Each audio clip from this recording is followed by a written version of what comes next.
Kakak 12? Ya, saya 12 ni. Besar tu je kakak. Ni ada besar, kecil lah 12 ni. Orang yang bawah pada 10 tu cacat. Tengok. Bawah pada 10 cacat. Ya.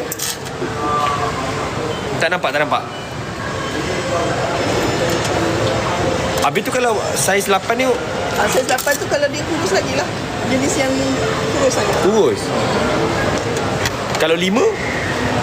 Budak-budak biasanya jam 5. Ya. Jari serai. 1 minit lagi waiting dah. Minit lagi waiting. Ni cantik ni. Muat lah. Kalau nak ukur biasa orang ukur lelaki punya jari kelingking. Oh ya? Nak bagi perempuan ukur jari kelingking lelaki. Kebanyakan je lah. Betul tiba-tiba perempuan tu besar macam mana? Datang lah sini buat saiz. Buat saiz ni pula. Dia untuk siapa Saiz 8 ke saiz 12 ke saya apa? Saya lupa lah. Sekejap lagi saya bagi gambar. Saya tengah ada gambar dalam ni. Hai korang.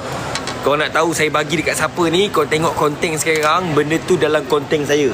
Kalau korang nak tahu saya nak bagi siapa, korang tengok dalam konten saya sekarang. Saya ada cakap nak beli cincin tu. Nak tahu, korang pergi tengok sekarang YT saya.